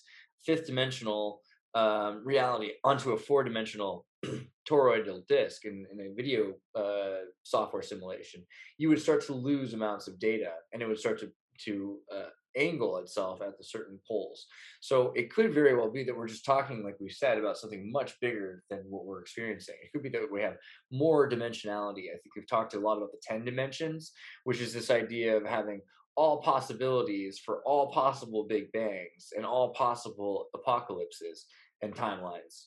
fraying out, right? So it's this huge concept, because we even look at fourth dimensional as a stack right now of time, meaning one 3-dimensional plane or spheroid with another 3-dimensional plane or spheroid is the same. That's how we're looking at time, is this bending over. And fifth dimensional being alternative apocalypses to the same Big Bang. But there could be different Big Bangs. So we have this idea of 7 to 9, and then 10 dimensions being all possible Big Bangs to all possible apocalypses. So inside of that model, there is no room for a sphere or for a flat plane. In fact, it has to be both, because everything has to be folded on top of itself like this holographic reality.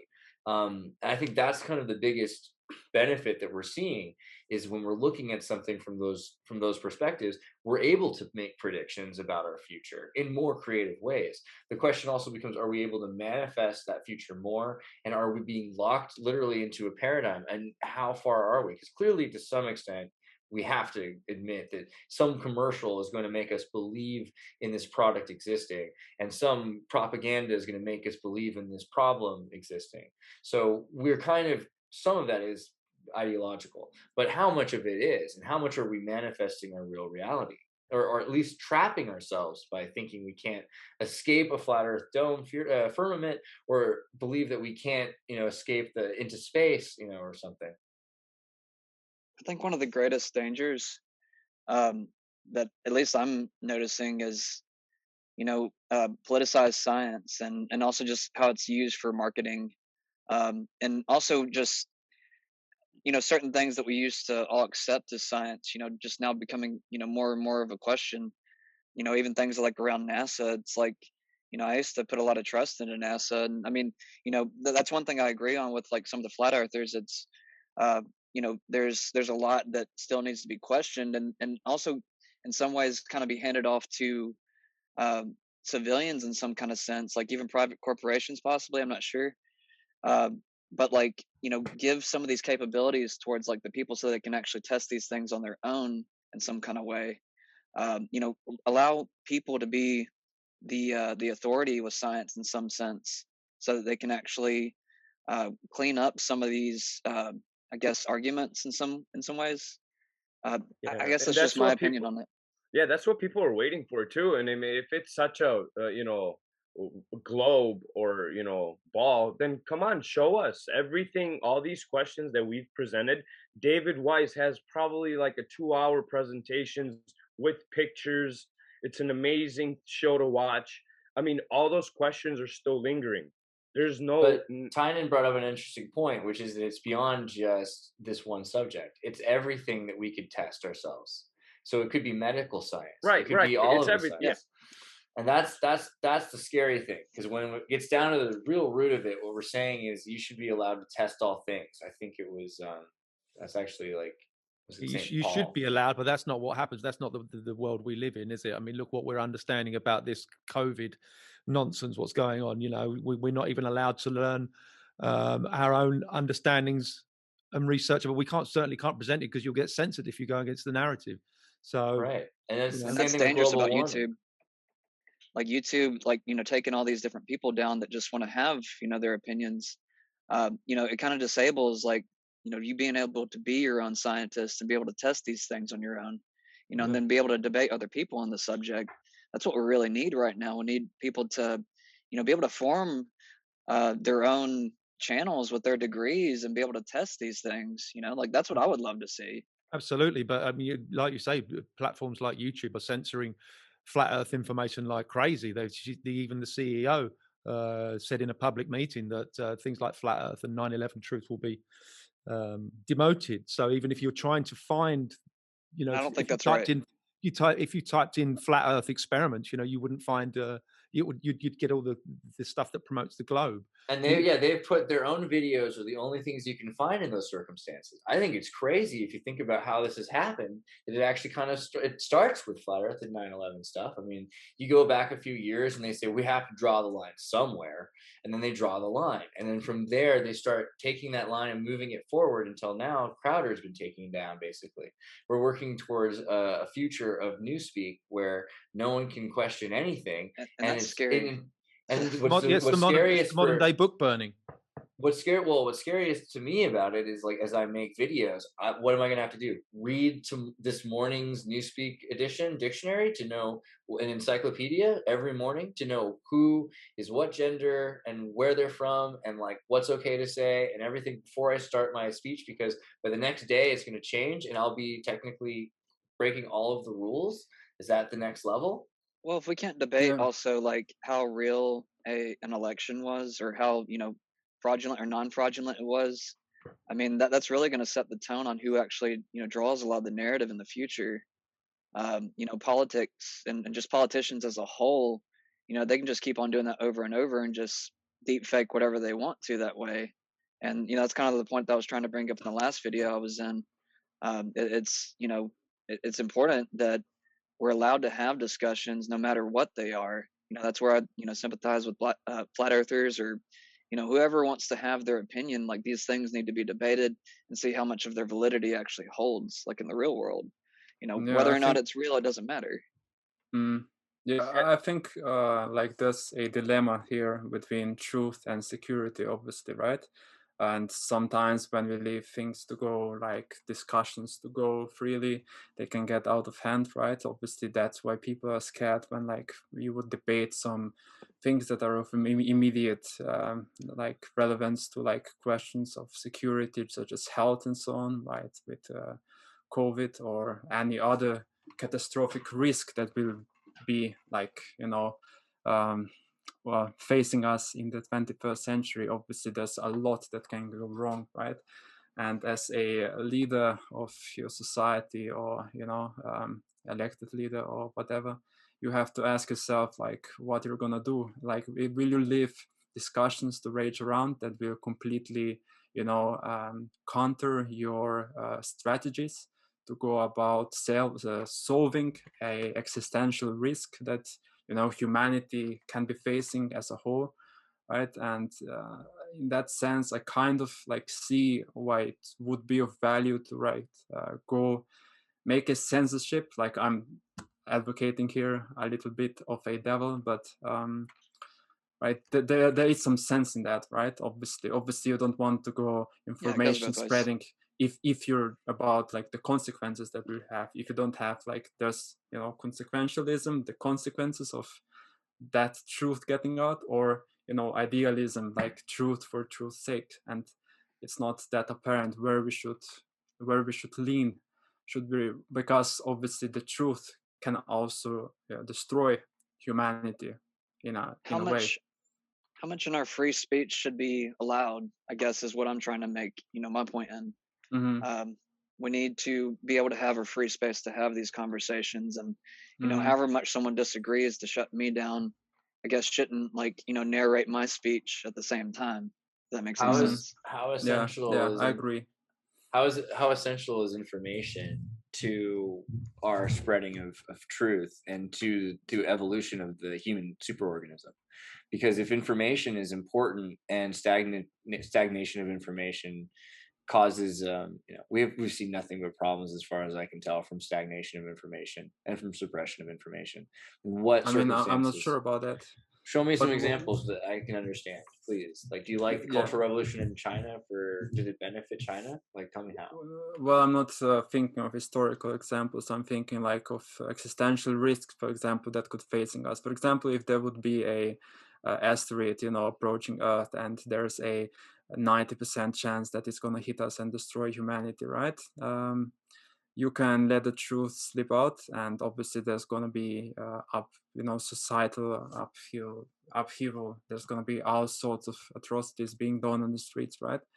Or you could not tell that, not let it, secure the truth, and you have a 10% chance of nothing going wrong, or like 90%, that everything goes wrong. But if you get this truth out, you have 90% of death and 10% of chaos and murders in the street and chaos. And I can see that. What here, proof right? do we have though that asteroids? Like in terms of like creating situations. Sure. It could be a volcano. It could be anything. It was just in terms of like when they do present situations, a lot of the times they're kind of fear-based because like we don't want us to be uncomfortable. We want to be comfortable. We don't want to think that, oh my God, tomorrow an asteroid might hit. Oh my God, tomorrow I might get the killer flu. Oh my God, or whatever it is, you know. And they're doing something by using a fear-based mind control tactic in school to give you this, like, prepare you for the fact that they do this all the time. They're like, just so you know, like, all the time, the Cold War, there were like possibly nuclear annihilations that we just barely got through because they almost happened. But we don't tell anyone what's happening. We don't let everyone know that, like, humans are in submarines with nuclear warheads armed at each other that are about to cause, complete devastation, or Chernobyl, for instance, which is like the anniversary. They skip the to the advanced part where we have no knowledge of, and then they make stories about that. So let's use Chernobyl as an example. Chernobyl is obviously like the greatest city on earth. It was like a free society, like 2.0 that the Soviet Union had designed, and it was destroyed. Like, if you've seen the Soviet documentary series, not the HBO series, which was propaganda, the Russian series that recently came out shows how the CIA actually destroyed Chernobyl, and what they were doing with double agents back and forth, which is pretty fascinating. But what you get is the same story where we have this trust in the end of society because of global warming and oil. So we need to stop using it. We're going to build a model city, which is Chernobyl, which will not need oil. It will be steam powered by a very small amount of this radioactive material, will be safe. And then it's destroyed. And then all of a sudden it causes more problems than the problem that it was supposed to solve in the first place. And so that's a reason why I think letting a small group of people who think that they know best know the truth, and keeping that away from people is dangerous. And I think you found a very great example of how people keep secrets, Aljoša, because that's basically what everyone who runs the world is, according to celestial bureaucracy. If you can predict the weather, you run your society almost invariably throughout history. The Egyptians, because they knew storms were coming, were put in charge. The Chinese, if you knew asteroids were coming, that's how you became the emperor of China. So actually predicting the weather, that's the kind of thing people keep secret and creates these elite circles. Yeah, but you see my point, right? There's sometimes place for not getting the secret out, right? There's place for censorship in certain situations.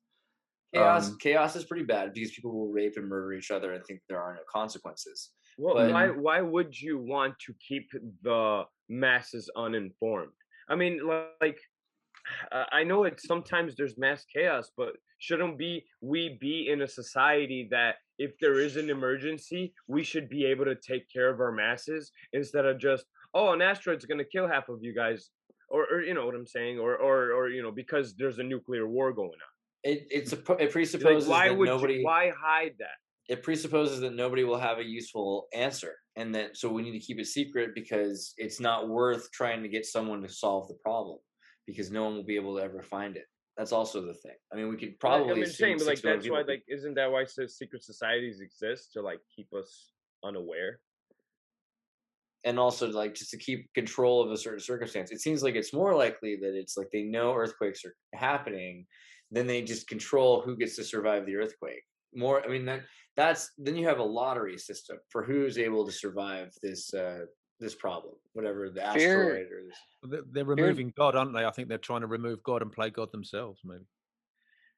Fear can, I guess, make us have off decision making. I guess, whenever we are stimulated and anxious and nervous about certain things, we can make rash decisions. I mean, I can see, how do you say your name? Is it Aljoša? Aljoša? Right? Yeah. Yeah, sorry. No problem. Yeah, that's where I can definitely see what you're talking about. Because, I mean, that's even some of the theory of why, like, possibly if the government is like holding back like certain UFO information, that might be the reason why they hold that information back, is so they don't like create some kind of chaos from some kind of fear-based reaction of sorts. I mean, there's lots of reasons to hold back our emotions in some sense, and then that's where I can see like certain politicians might be like, well, if they hear that right now, I'm not sure how, like, certain uneducated crowds will react to it because they don't know how to react to it. The reaction is the thing that they're training us the most with too. So these same people are also these media. We have laugh tracks. We have all of these kinds of television responses that they've learned and trained us to respond in certain ways. If you have a marketing genius guru who then also runs your news, I mean, then you have a kind of a problem, because then you have everyone herded this certain way, and that's where it becomes sociology, and we're Mind supposed control. yeah, mind control, but also social, like like it's not just one mind, it's all the minds in an audience all at once, and then getting them herded like cats is Wizardry. It's magic, man. That's what that is. Yeah. So I think, yeah, having the ability to be independently minded might actually, like, that's where Lone Wolf Epistemology becomes really practical. Yeah, it gives you options in thinking. David, thank you so much for making time to come out here, and I think you surprised everybody with they weren't expecting it, so that was a beautiful check out David's app, and you can find a bunch of videos if you look for David. Also, Alex, I wanted to say the same. You gotta listen to Conspiracy Music Guru. That guy's a brilliant man, and his music's amazing. And if you want to find Alex's music, it's in the app under the web button. We got all of his Flat Earth and Spaces fake songs. Great way to teach kids about Flat Earth. Nothing's better than Alex's music videos. You got this QR code. Just point your camera at it, and it'll come up. So it is the biggest deception ever perpetrated onto mankind. Just take some time, look into it, open your mind. There's truth inside. Can have different perspectives when you see a situation. Be like, okay, there's option A, option B, option C. There's my option. There's another option. And those are things that you should consider when you're approaching any theory or field of study, because you can't just say, oh, the scientist said option A is the way, so option A, please. That's very simple-minded, and I think we should kind of break away simple-mindedness so that we can work together with strong-mindedness. I agree. Yeah, I agree. That's also why we should be on our toes, right? Once we reject option A, but once we reject the story, the narrative, that we don't buy into another narrative that's maybe more niche, maybe controlled by just some, a minor group of people that just try to propagate that idea. That we are also on our toes, then that we are careful about where we tread with our constructing of our systems. Yeah, like an organic process of thought, a very where we salvage everything, instead of like, oh, we don't need this food, there's some scraps, throw it away. Instead, we could make some leftover dessert or something, where we reuse what is already available to us, as the way nature is reusing itself, and it's not destroying itself, and like the way people are destroying their thoughts. Like, we should keep thought organic. So one of the most famous flat earthers that we talked about at the beginning of this was Phallus, who was a pretty important pre-Socratic mind and mathematician. And so one of his quotes I like is, "The most difficult thing in life is to know yourself. And also, nothing is more active than thought, for it travels over the universe, and nothing is stronger than the necessity for all must submit to it." So I like Phallus. I feel like he kind of embodies why we chose this metaphorical topic. And yeah, I think it's good that we showed this. I hope people get this also talks about all different kinds of thought. This is not just about one kind of free thought. This is the idea of like what's valuable about opening all of your mind to questioning and having your own ideas, and not being limited to what you're taught in school or by your professors, or by your boss, or by your best friends, or what music is dictating to you, or what MTV or whatever the new version of that mind control program will be in this next generation, because there will be, I'm sure, another. Just make sure you know that like your own thoughts are the most important ones, and yeah, that's what this is about. I miss the music videos. Yeah, if you guys want to see some really cool music videos, that's why another reason we brought Alex. So make sure you check out Conspiracy Music Guru because he actually makes some really rad music videos. So does I saw that. Really nice. Thanks, man. I mean, they're entertaining. You know, I think it's just been a product of, you know, just a tiny bit of research into certain areas. I mean, I focused on a lot of the NASA fraud stuff because when you see things like harnesses being used on the ISS, you can't unsee it. And you know, many other problems, green screen glitches and augmented reality, and you just keep seeing these things. And for me as a musician, you know, what am I going to do? Obviously I'm going to channel that into music. So I'd pick on a certain topic, the moon landing, for instance, or satellites. What we're being told about satellites, I don't believe is true. I think everybody should question that and look at that. And you know, many other different topics, 5G, chemtrails, the phenomenon that is. And go for broke. Look into all of it, guys. Like, look into bipedal hominids like Bigfoot and find out the truth about the Homo thallus and the Homo sapiens. Look into, you know, the Argentinosaurus. Like, look into all of the cryptozoology. Like, there's a bunch of fancy words the Smithsonian use when they look into it. Like, there's ways you can find out the truth about. That's kind of how I navigate, really. I don't go deep into any subject. I just get the bullet points of 5G, or I get the bullet points of the moon landing hoax, and I just get enough information to put it into a song, just to try and sow a seed, as if to say, look into this, here's some anomalies, and I've put it to a catchy little jingle. So that's kind of how I navigate. Try and look into everything. And if you guys, if people with the open creative mind are experiencing open-mindedness, do stuff like Alex. Please make it creative, make music, make content, show us your learning experience, because that's just how people are learning, through the shared experiences of normal people like all of us here. You know, all of a sudden we wake up and now we're just inclined to spread knowledge and you know, better ourselves and learn more and operate in you know, in purity and respect. And you know, it's very inspirational to see that. And I thank you, Alex, and it's brought me here to this journey. And I'm trying to get more people to open their mind up so we can just make the world a better place. Well said. All right, guys, I feel like this is pretty good. I'll cut this together and get this out to the people. Thanks for joining us, and see you next time. Appreciate you. Good day. Thank you, Andreas. Listen now to my advice, the recipe for better life. Don't follow your heart, it might only let you down. Follow only reason, emotions lead to treason. Only one thing will never let you down. To believe in yourself, believe in the reasons that you have laid out in the argument that will last forever. No one can tell you where to go. It is within you to figure it out.